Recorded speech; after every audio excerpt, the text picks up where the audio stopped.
और जो आपका एग्ज़ाम सेंटर है वो भी आप एक दिन पहले देख लोगे तो ज़्यादा अच्छा रहेगा, क्योंकि कुछ किए बिना ही जय जयकार नहीं होती, कोशिश करने वालों की कभी हार नहीं होती। है एवरीवन, व्हाट्सअप, वेलकम टू मार्गदर्शन, दिस इज़ प्रकाश। तो अब जेईई की एग्ज़ाम ज़्यादा दूर नहीं है और कुछ मिस्टेक्स है जो आप लोग कर सकते हैं। तो आज का टॉपिक हमारा यही है, mistakes to avoid in JEE exam. इसके पहले मैं कुछ चीज़ें आपको बताने वाला हूँ और वो चीज़ें काफ़ी इंपॉर्टेंट है, इसलिए मैंने उसे थोड़ा आगे प्रेफरेंस दिया है।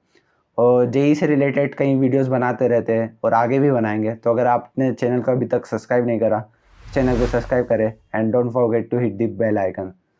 सो चलिए शुरू करते हैं। सबसे पहले मैं कुछ इंपॉर्टेंट बात मैं बताने वाला हूँ।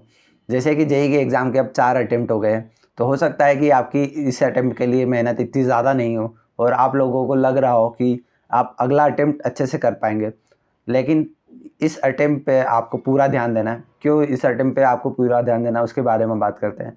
कि ऐसा कई सारे बच्चे सोच रहे होंगे कि इस अटेम्प्ट को वो इतने अच्छे से नहीं दे पाएंगे, तो इससे आपके परसेंटाइल इंप्रूव होंगे।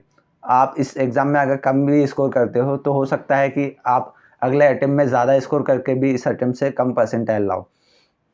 तो आपको जितना अच्छे से आप ये एग्ज़ाम दोगे, आपको उतना फ़ायदा होगा। और कुछ बच्चे सोच रहे होंगे कि ये अटेम्प्ट ही ना दे, तो उन बच्चों के लिए मैं बता देता हूँ। एक कविता मैंने पढ़ी थी क्लास 6 में, उसकी कुछ लाइन्स है जो मुझे अभी भी याद है और कुछ पंक्तियाँ मैं आपको अभी सुनाना चाहूँगा। हो सकता है कि आपको उससे मोटिवेशन मिले और आप लोग एग्ज़ाम में फोड़ के आओ। तो उसकी कुछ लाइन्स इस प्रकार से हैं। असफलता एक चुनौती है, इसे स्वीकार करो।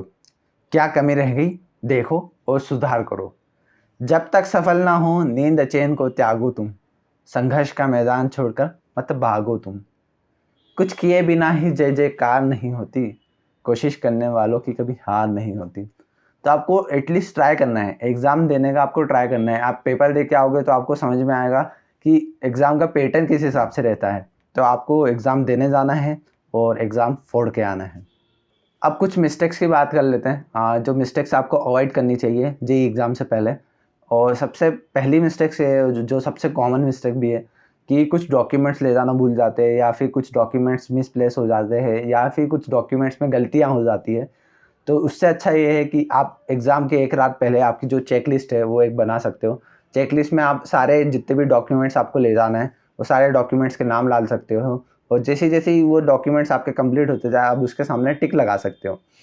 और ये अगर आप ये चीज़ करते हो और एग्ज़ाम के एक दिन पहले जो आपका बैग आप जो ले जाने वाले हो या जहाँ पे भी आपकी स्टडी टेबल है ये सारे डॉक्यूमेंट्स रख देते हो, तो आपको फ़ायदा ये होगा कि आप कुछ डॉक्यूमेंट्स आपके जो रहेंगे वो आप मिसप्लेस नहीं करोगे या आप कहीं भूल नहीं जाओगे। ठीक है, तो सबसे पहला डॉक्यूमेंट जो सबसे इंपॉर्टेंट रहता है वो होता है एडमिट कार्ड। आपको एडमिट कार्ड ले जाना नहीं भूलना है। एडमिट कार्ड के साथ में एक अंडरटेकिंग भी ले जाना है। अंडरटेकिंग में आपको एक चीज़ ध्यान रखना है कि उसमें आपका जो फॉर्म रहना चाहिए वो पहले से फिल रहना चाहिए, लेकिन एक जगह है जो यहाँ पे आपकी कैंडिडेट सिग्नेचर है वो आपको टेस्ट सेंटर पहुँचने के बाद करना है। और जो आपको थंब इम्प्रेशन देना है वो आपका लेफ्ट हैंड का थंब इम्प्रेशन देना है, और जो आपका कैंडिडेट फ़ोटो है वो आपका एडमिट कार्ड वाला ही फ़ोटो आपको नीचे पेस्ट करना है। ठीक है, ये सारी चीज़ों का ध्यान रखना है। और फ़ोटो जो है वो आपको पेस्ट करना है, आप स्टेपल नहीं कर सकते। और साइन आपको सिग्नेचर जो है आपको वो आपको टेस्ट सेंटर पहुंचने के बाद करना है। ठीक है, फिर थर्ड चीज़ आती है आपको ओरिजिनल आईडी प्रूफ ले जाना है। ओरिजिनल आईडी प्रूफ में आपका आधार कार्ड हो जाता है, आपका पैन कार्ड हो जाता है, आपका ड्राइविंग लाइसेंस हो जाता है, ये सारी चीज़ें हो जाती है। और दूसरी और चीज़ें आप उसकी वेबसाइट पे देख सकते हो, एनटीए की वेबसाइट पे है और आपके एडमिट कार्ड पे भी लिखा होगा। फिर थर्ड चीज़ का जो आपको ध्यान रखना है वो आपका खुद का बॉल पेन ले जाना है। पहले जो बॉल पेन थे वो जेईई वाले ही प्रोवाइड करते थे, एनटीए वाले ही प्रोवाइड करते थे। तो आपको बॉल पेन में आप कोशिश करें कि 2 अलग-अलग कलर के ले जाओ, क्योंकि अभी उसमें लिखा नहीं है कि कौन से कलर का ले जाना है। तो आप 2 अलग-अलग कलर के ले जाओगे तो आप जब रफ वर्क करोगे तो आपको रफ वर्क अगर समझना हो तो उस समझने में आसानी होती है रफ वर्क को। तो इसलिए 2 अलग-अलग कलर के अगर आप बॉल पेन ले जाओगे तो रफ वर्क को आप आराम से समझ पाओगे, और अगर कुछ गलती आपने करी हो तो आप उसको अच्छे से समझ पाओगे। फिर आपको वाटर बॉटल ले जाना है खुद की, आपको सैनिटाइज़र ले जाना है और मास्क पहनना नहीं भूलना है, आपको खुद का मास्क ले जाना है। और सबसे इम्पोर्टेंट चीज़ है, एक एडिशनल फ़ोटोग्राफ आपको रख के जाना है। एडिशनल फ़ोटोग्राफ आपको इसलिए रखना है क्योंकि आपको अटेंडेंस शीट में वो फ़ोटो पेस्ट करना रहेगा। ठीक है, तो लगभग ये 7 चीज़ें हैं, ये सातों चीज़ों का आपका ध्यान रखना है। ये सातों चीज़ें आपको जेई मेंस पेपर 1 के लिए भी ध्यान रखना है, जेई मेंस पेपर 2 के लिए भी ध्यान रखना है। अब जेई मेंस पेपर 2 अगर आपका है तो आपको कुछ एक्स्ट्रा चीज़ों का ध्यान रखना है, जैसे आपको खुद का ज्योमेट्री बॉक्स ले जाना है, खुद की पेंसिल ले जाना है, इरेज़र ले जाना है, आपके जो पेंसिल कलर ले जाने हैं, या फिर क्रेयॉन्स अगर आप यूज़ करोगे तो आपको क्रेयॉन्स ले जाना है। इसमें ध्यान रखने वाली चीज़ ये है कि आपको वाटर कलर नहीं ले जाना है, वाटर कलर का यूजेस जो है वो अलाउ नहीं है, और जो एडिशनल चीज़ें हैं मैंने बताई है उन सारी चीज़ों का भी आपको ध्यान रखना है। तो ये सारी जो मैं बातें बता रहा हूँ ये सारी क्रोनोलॉजिकल ऑर्डर में है। सबसे पहले आपको इस चीज़ का ध्यान रखना है। अब सेकंड चीज़ का आपको क्या रखना है, आपको आपके रिपोर्टिंग टाइम का याद रखना है। अगर आपका पेपर 9 to 12 में है तो आपको लगभग 8 बजे पहुँच जाना है। अगर आपका पेपर 3 to 6 में है तो आपको लगभग 2 बजे पहुँच जाना है। 9 to 12 वाले स्लॉट के लिए जो गेट क्लोजिंग टाइम है वो 8:30 है, और जो 3 to 6 स्लॉट है उसके लिए जो गेट क्लोजिंग टाइम है वो 2:30 है। तो क्या होता है कि बच्चे ऐसा सोचते हैं कि 8:25 पे पहुंच जाऊं, 8:20 पे पहुंच जाऊं, चलेगा क्या? चलेगा, लेकिन आप ऐसी रिस्क ना लो। 8 बजे तक पहुंचोगे तो इससे लास्ट मिनट का जो रश रहेगा वो आप अवॉइड कर सकते हो सकता है कि आप जो एग्ज़ाम सेंटर है उस पर आप पहुंच ही नहीं पाओ अच्छे से, और या फिर आपकी गाड़ी ख़राब हो जाए, आपको ट्रैफिक में फंसना पड़े, या फिर आपका पेट्रोल ख़त्म हो जाए। ये काफ़ी सारी चीज़ें होती है बच्चों के साथ। मतलब 8:30 गेट क्लोजिंग टाइम में तो है, आप उसके 1 मिनट बाद भी नहीं जा सकते हो। तो आप 8 बजे तक पहुंच जाओगे तो ज़्यादा बेहतर रहेगा। और जो आपका एग्ज़ाम सेंटर है वो भी आप एक दिन पहले देख लोगे तो ज़्यादा अच्छा रहेगा, क्योंकि लास्ट मिनट का जो रश रहता है, आप किसी इधर-उधर से पूछ रहे हो कि भाई मेरा एग्ज़ाम सेंटर किधर है? गूगल मैप पे बार-बार देख रहे हो कि कहाँ जाना है, कहाँ जाना है। तो ये जो लास्ट मिनट का रश है वो आप अवॉइड कर सकते हो। और आपको रिपोर्टिंग टाइम का सबसे इम्पोर्टेंट चीज़ है रिपोर्टिंग टाइम, उसका ध्यान रखना है। ठीक है? ये चीज़ आपको समझ में आ गई होगी। अब ड्यूरिंग द पेपर क्या-क्या चीज़ों का ध्यान रखना है, आपको सबसे पहली चीज़ इंस्ट्रक्शन आती है आपका, जैसे पेपर हो खुलता है, तो आपको सबसे पहले इंस्ट्रक्शन के लिए कुछ टाइम दिया रहता है। तो आपको जो इंस्ट्रक्शन है वो आपको केयरफुली पढ़नी है, बिल्कुल ध्यान-ध्यान से एक-एक पॉइंट पढ़ो। इसमें कोई जल्दी करने वाली चीज़ नहीं है, कुछ चीज़ें आप स्किप मत करो, सारी चीज़ें आप ध्यान से पढ़ो। जैसे आपके इंस्ट्रक्शन आप कंप्लीट कर लेते हो आप, तो जैसे ही क्वेश्चन पेपर खुलता है तो उसमें आपको क्या-क्या चीज़ें ध्यान रखने वाली है।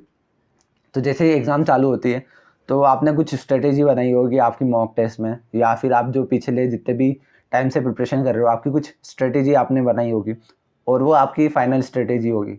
लेकिन आपको एग्ज़ाम में कोई नई स्ट्रेटेजी फॉलो नहीं करनी है, जो आपकी फाइनल स्ट्रेटेजी आपको वो उसी के हिसाब से चलना है। मतलब कोई नए मेथड रहती है, जैसे बच्चों की क्या होता है कि किसी को केमिस्ट्री करना पसंद होता है, लेकिन वो एग्ज़ाम टाइम में ऐसा सोचता है कि क्या पता मैथ्स के क्वेश्चन ईज़ी आए हों, मैथ्स के क्वेश्चन पहले कर लेता हूँ।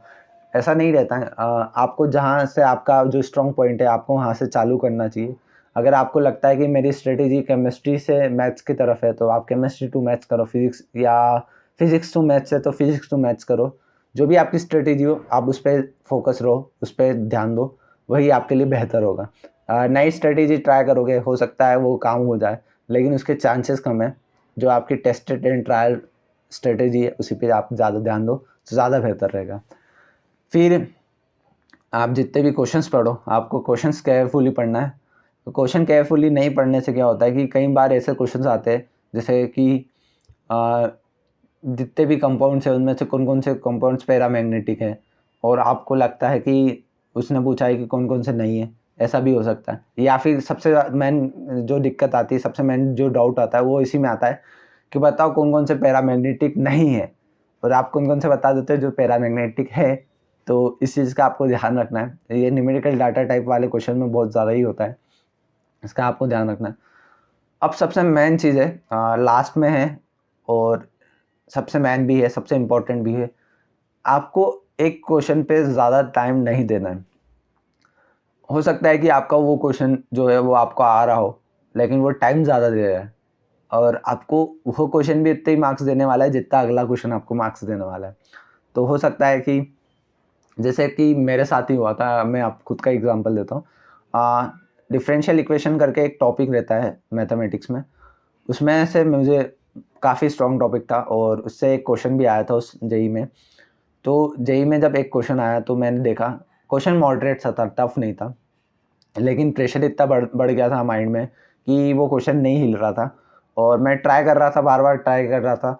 5 से 10 मिनट मैंने लगभग दे दिए थे उस क्वेश्चन में, और जब 5 से 10 मिनट दे दिए और जैसे ही मैं वो क्वेश्चन नहीं हुआ तब मुझे इतना बेकार लग रहा था, खुद के ईगो पे ले लिया था वो क्वेश्चन मैंने। तो मैं बार बार ट्राई करते जा रहा था और वही क्वेश्चन जब मैं घर पे आके करा, क्योंकि वो क्वेश्चन इतनी बार कर चुका था तो क्वेश्चन ही याद हो गया था, तो वही क्वेश्चन जब मैंने घर पे आके करा तो लगभग 3 मिनट में वो क्वेश्चन सॉल्व हो गया था। लेकिन उस चीज़ से क्या सीखना है कि हो सकता है कि उसका अगला क्वेश्चन जो आने वाला था वो ईजी होता और मैं वो आराम से कर लेता और ये क्वेश्चन नहीं करता, तो वो क्वेश्चन भी मेरे को 4 मार्क्स ही देता है। तो आपको जो क्वेश्चन पे टाइम देना है वो आपको लिमिटेशन आपको देखना है। सामने ही आपको आपके राइट हैंड साइड में क्लॉक दिखेगी, आपको उस क्लॉक के हिसाब से चलना है। ज़्यादा टाइम किसी क्वेश्चन पे नहीं देना है, हो सकता है अगला क्वेश्चन आने वाला है ईजी हो, ठीक है? ये चीज़ सोच के चलना है। और अगर आपको ऐसा लग रहा है कि ये क्वेश्चन मैं आगे आने वाले मैं कर सकता हूँ या मुझे हारने वाला है लेकिन थोड़ा टाइम ज़्यादा ले रहा है, तो मैं उसमें रिव्यू लेटर का ऑप्शन है, वो रिव्यू लेटर पे क्लिक कर सकता हूँ। क्योंकि आपको जेईई एग्ज़ाम में जितने भी रिसोर्सेस आपको प्रोवाइड करे उन सारे रिसोर्सेस का आपको पूरा यूज़ करना है। आपको कोई भी चीज़ें आपको भूलना नहीं है और फार्मूला बुक वगैरह सब पढ़ के जाना है और आपको फोड़ देना है। और आफ्टर एग्ज़ाम क्या करना है, आफ्टर एग्ज़ाम वाली चीज़ मैं अगली वीडियो में बताऊँगा। और अभी के लिए बस ये करना है कि आप जिस दिन पेपर देके आओ एक दिन का रेस्ट लो, सब चिल मारो, क्योंकि पेपर जैसा भी गया हो होते रहता है, आगे भी अटेम्प्ट है और आगे अटेम्प्ट में आपको फिर फोड़ देना है। तो आज की वीडियो के लिए यही था और वीडियो अच्छा लगा हो तो लाइक करना, कमेंट करना, शेयर करना, सब्सक्राइब करना and don't forget to hit the bell icon. So thank you guys, check and for more updates. Margdarshan, find your destiny.